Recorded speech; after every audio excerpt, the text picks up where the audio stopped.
machucada no jardim, morreu por mim. Aleluia. Pensou em mim, me amou, bem mais que os mares, bem mais que o sol.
Machucada no jardim,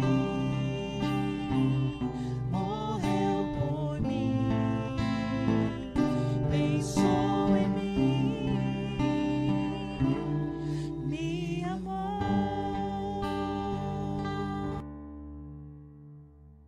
Olá, graça e paz a você, bom dia a todos. Nós estamos nos reunindo mais uma vez nesse sábado para celebrarmos ao Senhor de casa, com nossa família, refletimos na palavra de Deus, pensarmos em algumas lições para a nossa vida, aquilo que Deus nos ensina. E hoje nós vamos refletir na última lição dessa série de lições que estamos refletindo ao longo desses 3 meses. E hoje é a lição de número 13, que nós vamos trabalhar o livro de Cantares. Nós estávamos refletindo no livro de Eclesiastes, vendo algumas sabedorias de Salomão e algumas lições para a nossa vida, nossa jornada de fé.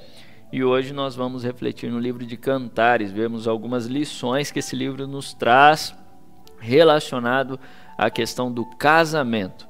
E o tema para a nossa reflexão é feito para durar. O livro de Cantares, o texto básico está no capítulo 6, verso 3, que diz assim: eu sou do meu amado e o meu amado é meu. Esse livro de Cantares, ele vai tratar uma coisa valiosa para os nossos dias. Quando você lê o livro de Cantares todo, e a ideia da nossa reflexão de hoje é pensar no livro como um todo. Nós não vamos ler o livro todo, né, todos os capítulos e versos desse livro, mas nós vamos aqui pensar em algumas lições que esse livro nos ensina. Então, diante desse livro como um todo, ele vai tratar a questão do casamento e a sabedoria, né, no casamento, de algumas coisas que a gente precisa fazer, como agir, como levar a questão do casamento a sério, e algumas atitudes, tanto do homem quanto da mulher, de como nós devemos agir para que esse casamento vá bem. Um cenário tão desvalorizado que nós temos vivido, essa questão do casamento. Hoje as pessoas não levam tão a sério o casamento, se divorciam por qualquer motivo, às vezes nem querem se casar no cartório, assumir um compromisso no papel, se juntam para ver se vai dar certo, se não der certo separa. E essa questão do casamento tem sido desvalorizada, e a gente vai ver o que a Bíblia nos ensina com relação a isso. Se Deus aprova essa questão de não levar a sério o casamento, ou se Deus leva a sério o casamento, e como o casamento tem que ser visto pelo homem e pela mulher. Então esse livro de Cantares, ele vai tratar essas questões do casamento. E uma coisa que a gente vê no casamento, uma lição que a gente pode extrair desse livro, é o que a lição vai trazer, o primeiro ponto, que o casamento ele tem que ser uma união exclusiva. O verso 3 vai dizer para nós, o que nós já lemos no texto básico, o seguinte: eu sou do meu amado e o meu amado é meu. Isso é uma questão de exclusividade. Mas é claro que nós sabemos, Salomão ele teve 700 mulheres e 300 concubinas, né? Então Salomão ele teve aí em torno de 1000 mulheres com quem ele se relacionou. Só que o detalhe, para nós pensarmos, o que a Bíblia nos ensina, é que o casamento ele tem que ser uma união exclusiva. Há uma interpretação desse livro de Cantares que vai trazer a ideia que Salomão ele abandonou a poligamia para dedicar-se apenas à Sulamita, né, que é a mulher desse livro de Cantares, dizendo que foi por ela que ele se apaixonou de verdade, de uma forma especial. Só que não há como nós termos certeza disso, tá? Não temos provas para dizer que isso de fato foi verdade, pois não está na Bíblia. Mas há uma linha de interpretação que vai trazer essa questão de que Salomão abandona a poligamia para se dedicar somente a essa mulher, a Sulamita. Mas a questão é, o que a Bíblia trata sobre a questão do casamento é que o casamento ele tem que ser uma união exclusiva. Deus ele condena a questão da infidelidade. Deus ele condena, a Bíblia condena a questão de traição, a questão de termos vários relacionamentos. Deus ele criou o ser humano para que o ser humano viva, se relacione de uma forma exclusiva no casamento. Então o casamento ele tem que ser exclusivo. Eu sou do meu amado é meu. É isso que a Sulamita está dizendo nesse texto. Então ele traz a questão de exclusividade. E nós também precisamos levar a sério isso. Casamento não é para ser compartilhado, né? Mas é uma questão de exclusividade. Outra lição que nós vemos aqui nesse livro de Cantares é que o casamento ele tem que ser uma união intensa, a questão de intensidade. Quando você vai para o capítulo 8, verso 7, diz assim, ó: as muitas águas não poderiam apagar o amor, nem os rios afogá-lo. Olha a intensidade, né, com que a Sulamita está expressando aqui o seu amor, a sua dedicação a esse amor, a intensidade dele. Ela diz assim, ó: as muitas águas não poderiam apagar o amor, nem os rios afogá-lo. O amor da Sulamita aqui é tal que ela de bom grado expressa em público. Ela expressa para que todo mundo fique sabendo: eu amo Salomão e nada, nem os grandes rios poderiam apagar, né? Esse amor, ela está demonstrando a questão da intensidade. E nesse livro de Cantares nós podemos ver duas áreas, né, da questão da intensidade aqui que nós podemos perceber no relacionamento, que é a intensidade no deleite. O que é isso? O casamento ele é o lugar correto para se encontrar prazer, e isso envolve o desejo sexual. Então, a Bíblia ela não condena o sexo. A Bíblia não condena os desejos sexuais. Pelo contrário, Deus nos criou com esses desejos. Deus nos criou com essas vontades sexuais. E isso é bom, isso não é ruim. Só que a questão é, o nosso momento de vivenciarmos isso é no casamento. O lugar correto de se vivenciar a sexualidade, os desejos sexuais, é no casamento. Hoje o que tem acontecido não é isso. As pessoas se relacionam, se envolvem sexualmente num relacionamento de namoro, para experimentar, para ver como é que vai ser, para ir tomar decisões, depois disso tomar decisões para ver se vão se casar. E na verdade não. O casamento tem que ser o único lugar onde a sexualidade tem que ser experimentada e vivida. E a questão é com intensidade. O homem precisa ter desejos sexuais pela sua esposa, e a esposa precisa ter desejos sexuais pelo seu marido.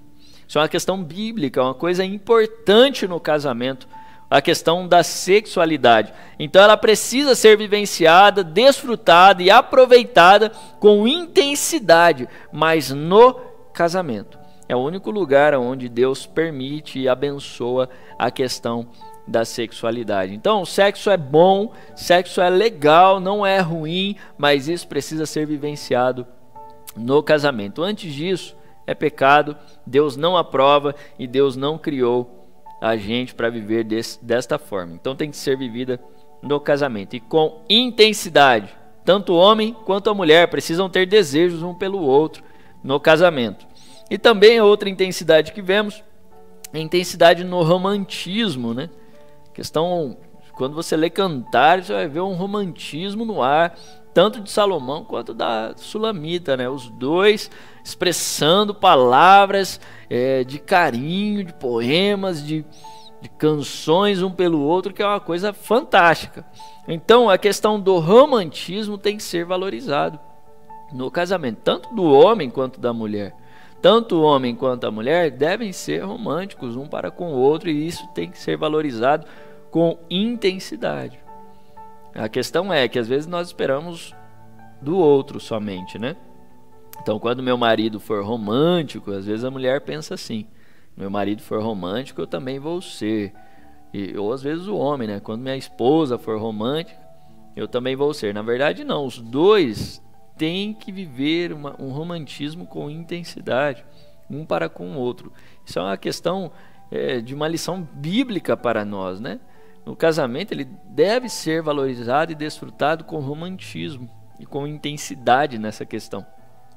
O terceiro ponto que a lição vai trabalhar dentro desse livro de Cantares é que o casamento ele tem que ser também uma união devota.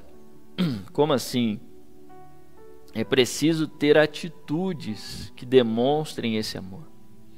Não apenas uma questão de romantismo de palavras, mas de ações. Não basta a gente apenas dizer que ama, eu te amo e só. Esse amor precisa ser demonstrado em atitudes, em ações, de um para com o outro. Tem que ser uma vida devota para esse relacionamento, para esse compromisso que os dois assumem um para com o outro. Pois o casamento é isso, é uma aliança que um está selando para com o outro, de viverem juntos, um pelo outro, para todo sempre, até que a morte os separe. Essa que é a proposta do casamento. Então ela tem que ser uma união devota, um se devotando ao outro nesse relacionamento até o final. Então tem que ser demonstrado em ações e não somente em palavras. As palavras são importantíssimas, são fundamentais também, mas as ações também são fundamentais. E por último, o último ponto que essa lição vai trabalhar é a questão da união evidente, né? O casamento ele tem que ser uma união vista pelos outros. Por quê? Porque ele vai trabalhar aqui a questão, a Sulamita, em suas palavras e expressões, ela não está preocupada dos outros ficarem sabendo do seu relacionamento, do seu amor por Salomão. Ela está expressando isso publicamente. Ela está demonstrando o seu amor por Salomão para todos, para que todos fiquem sabendo. Então a união ela precisa ser uma união evidente. Por quê? A questão não é de nós vivermos o casamento, o relacionamento, querendo viver de fachada, né? Ah, porque eu nunca briguei com a minha esposa, e a esposa, eu nunca briguei com o meu marido, e a gente ficar demonstrando uma aparente, né? Uma aparente perfeição num relacionamento. Não é isso que a Bíblia trata. Nós queremos viver de aparência para os outros, e quando a gente chega em casa é um caos o nosso relacionamento. Não é isso. A questão é, o casal ele precisa exalar o bom cheiro do seu relacionamento aos de fora. Então a verdade é o quê? O amor do casal ele é público, não há o que esconder. O casal ele precisa evidenciar, na verdade seria quase como um resultado, ele evidenciar aquilo que ele vive em casa, aquilo que ele tem em casa, tanto o marido quanto a esposa, exalar esse cheiro, bom cheiro, aos de fora, que é aquilo que eles estão vivenciando. Então a ideia não é nós vivemos de fachada, mas a ideia é nós de fato exalarmos aquilo que temos vivido e experimentado. Se você tem enfrentado dificuldades no seu casamento, no seu relacionamento, pare e pense. Pare e pense. Se você está pensando em se divorciar, em terminar o seu relacionamento, pare e pense. Porque a gente coloca muita carga sobre o outro às vezes, na expectativa de que o outro nos satisfaça. E nós precisamos entender que a nossa satisfação está em Deus. A nossa alegria está em Deus. E a nossa esperança está em Deus. E agora nós nos juntamos a uma outra pessoa para vivermos o relacionamento e nos dedicarmos a ele ou a ela com intensidade. Então pare e pense, porque talvez o problema esteja em nós. Talvez o problema esteja na maneira como nós temos lidado com o casamento. E muitos casamentos têm chegado à falência, têm acabado por conta disso, falta de atitudes, falta de pessoas que estão interessadas de fato em lutar pelos seus casamentos. Deus não aprova o divórcio de forma alguma. Deus não aprova. Deus não é a favor do divórcio. Deus criou o casamento para durar para sempre. É por isso que o tema dessa lição é feito para durar. Não é uma questão de até quando der certo, mas para sempre. Isso envolve um esforço tanto do homem quanto da mulher. Os dois assumiram uma aliança, um compromisso de ir até o final. Então eles precisam lutar por isso até o final. E vivendo bem, felizes e alegres. Porque a alegria está em Deus. Então eles compartilham dessa felicidade um para com o outro. E eles assumem as suas responsabilidades de um para com o outro. Por quê? Porque eles estão vivendo segundo a vontade de Deus. Então eles vão praticar aquilo que Deus espera que eles pratiquem. Então essas são as lições que nós podemos extrair aqui do livro de Cantares, daquilo que essa lição vem nos ensinar e nos mostrar com relação ao texto de Cantares, do relacionamento de Salomão com a Sulamita. E o casamento é uma coisa maravilhosa, uma coisa boa, sensacional, uma coisa fantástica que Deus criou para o ser humano, e é um presente de Deus para nós, e nós precisamos de fato valorizar e viver com intensidade o casamento, o relacionamento em todas as áreas e em todos os sentidos, e assim lutar por isso até o final. E tenha certeza, a bênção de Deus estará sobre nós nessa jornada, cada dia mais nos ajudando e fortalecendo para conseguirmos chegar até lá no final. Amém? Que Deus nos abençoe, nos ajude nessa proposta e que nós tenhamos, todos vocês aí, você que está assistindo, que é casado, tem o seu relacionamento conjugal, viva com intensidade, com alegria o seu casamento. Você que está pensando em se casar, casa. É uma coisa maravilhosa, uma coisa boa demais que Deus criou para o ser humano. Isso é uma bênção para a nossa vida. E que você desfrute cada dia mais desse relacionamento um com o outro e com esse Senhor maravilhoso. Amém? Vamos orar e que Deus nos ajude nessa caminhada. Senhor, muito obrigado por esse momento de reflexão da sua palavra, de podermos pensar em algumas lições valiosas para a nossa vida, nosso relacionamento contigo e também nosso relacionamento conjugal. De algumas atitudes que nós vemos nesse texto de Cantares, Pai, daquilo que Salomão vivenciou com a Sulamita, e nós podemos tirar algumas lições para o nosso relacionamento, para as nossas vidas, e a nossa oração para que o Senhor nos ajude, para que possamos levar a sério a questão do casamento, que ele foi feito para durar, e também de nos comprometermos com isso, de agirmos em prol desse propósito, de lutarmos pelo nosso casamento, pelo nosso relacionamento, e mudarmos aquilo que precisa ser mudado, agirmos da maneira como o Senhor espera que a gente aja, para que assim a gente viva um relacionamento feliz, agradável e prazeroso, Senhor, com intensidade na Tua presença e debaixo da Tua bênção. Que o Senhor nos dê um dia maravilhoso na Tua presença, possamos ter um dia alegre, feliz nesse dia que o Senhor separou para nós. E nós oramos pedindo ao Senhor que a graça do nosso Senhor e Salvador Jesus, o grande e infinito amor de Deus o Pai e a comunhão e consolação do Espírito Santo permaneça sobre cada um de nós, hoje e sempre. Amém. Amém. Meu irmão, irmã, amigo, amiga, que Deus abençoe sua vida, o seu dia, seu casamento, e que nós possamos caminhar sempre na presença desse Senhor, valorizando o que Ele nos ensina por meio da sua palavra. Deus te abençoe, um ótimo dia e até mais.